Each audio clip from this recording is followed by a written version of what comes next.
Hey, welcome back to my channel, Duct Tape Mechanic.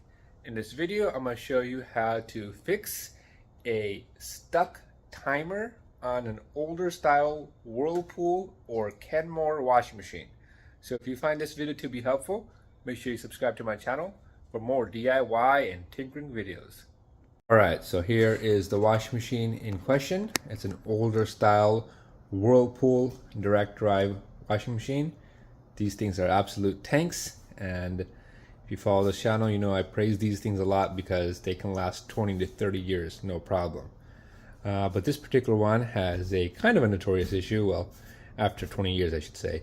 But the timer is stuck, so as soon as I pull to start the cycle, it'll fill up with water, then it'll just continuously agitate and it won't advance. And yours may be stuck anywhere in the cycle, but the way you troubleshoot the timer or where you fix the timer is the same. So I'm just going to do a quick demonstration. This thing is filling up with water, and after that it's just continuously just agitating. It's agitating, but it's never going to advance to past that. Anyways, let's go ahead and fix this. The first thing we're going to do is we're going to go ahead and unplug the machine. Safety first. After that, we will flip up the top panel. On this sort of Whirlpool machine, there's just two screws on the back of the panel. So one is right there, and the other is on the other side, right there. And you can just undo those two screws, and you should be able to just flip this thing up. And if you have a Kenmore, you'll just have to remove the side panel right here, and the screws are in the front.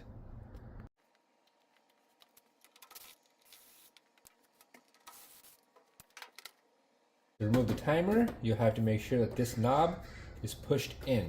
So that was out, that's in right there. So once it's in, then you can just get a screwdriver and just pop up this tab right there. And this metal or this plastic piece should come right out. Then after that, you should be able to just pull this knob off, then take this off as well.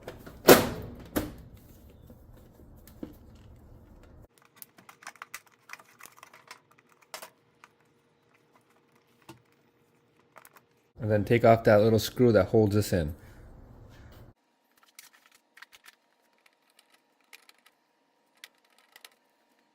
We should just flip this back over and pull up on this tab right here, and just the timer should pop right out.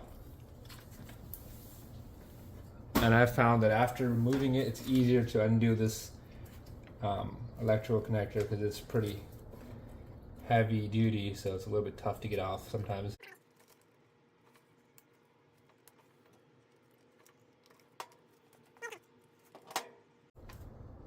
Alright, so these timers typically fail due to two main reasons. Number one being that the contact portions, or the contacts inside here, no longer, they get, from switching back and forth, they get so much build up on them that they're no longer making electrical continuity, and so they're pretty much not making contact with each other. I'll show you what that looks like. That's number one reason. And number two, there's an issue inside here with the gears. So we'll start with the easy one by looking at the points on the contact tabs and seeing if they're super just ashed up or turned black. They're pretty much black from all that electrical switching and arcing. So to do that, we're going to take off the sticker right here, and we will have to kind of cut this plastic piece right here and take this portion off like that. There's a tab that holds it in this place. It's not that difficult. Afterwards, we're just going to use maybe like a plastic or a metal screw through here and have that hold it in place. But it is accessible.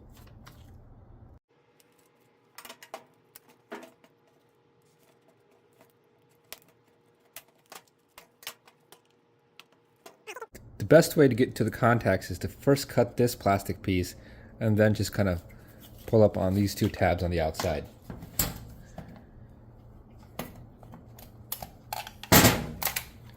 And there we go.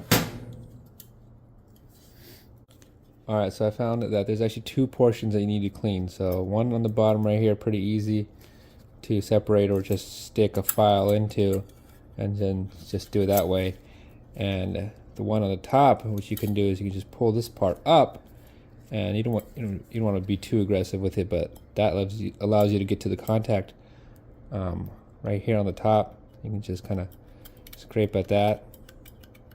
That one was pretty bad when I started, but it also allows you to get to the contact on the bottom as well.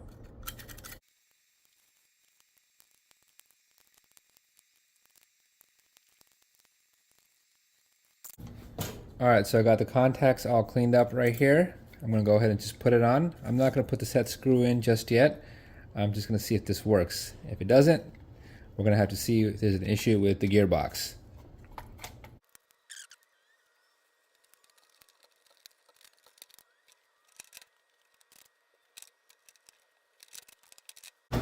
Alright, so unfortunately, that timer is still stuck right there, and cleaning the contacts didn't work. But it's okay. We're going to take a look at the gears inside the timer and see if we can't find an issue there. The best way to get access to the gears is just to go ahead and stick a razor blade or a flat, really thin flat blade screwdriver in between these two pieces and just pop it up. So 1, 2, 3, and 4. And you just want to keep the orientation with the gears facing up, otherwise they will fall out.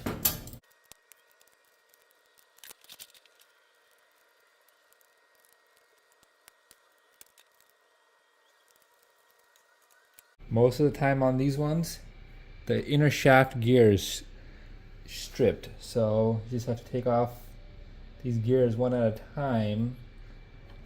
You do want to be careful, maybe take a picture just so you know the order. So here I'm going to take the red one and the green one, and also this one right here.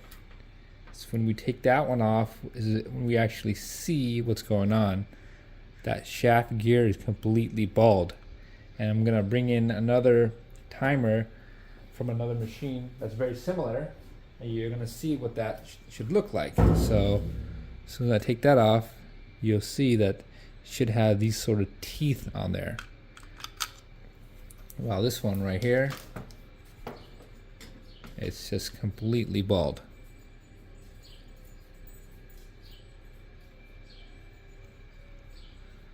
Alright, so if this was my machine and I wanted this to work, I'm not saying that this is going to be a permanent solution forever, but what you can do is you can take this piece off right here and just put some epoxy into it, put it back in to the shaft, onto the shaft, and just let it set, and it should be good to go for a long time. For this one, I'm just going to swap. I'm going to do that as well, but I'm also just going to swap the base of this with the other timer I have. That's for another washing machine, but the base is pretty much the same.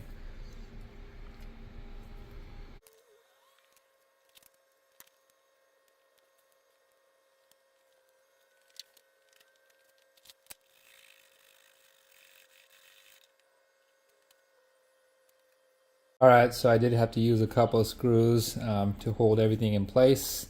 I did drill some pilot holes before I screwed them in.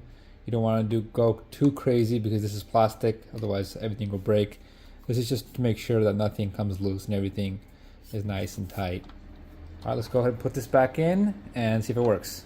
Alright, so as you could see, we had advanced from regular to light.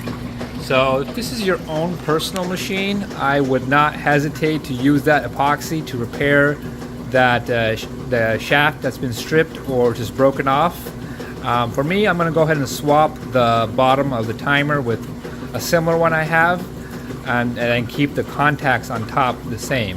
So that's a little bit more of a professional repair to this, but if it's your own machine, go ahead and epoxy it. You got absolutely nothing to lose. So I just wanted to highlight the two main ways you could troubleshoot this timer. One is cleaning out the contact piece, which is the top piece we removed at first, And the second one, a little bit more difficult, is repairing any sort of stripped or broken gears. So if you found this video to be helpful at all in keeping your tank of a washing machine up and running, make sure you hit the thumbs up sign. Right, it has successfully advanced to rinse as well. On to the spin. So far so good. Right, so it has successfully completed the cycle. So it did work.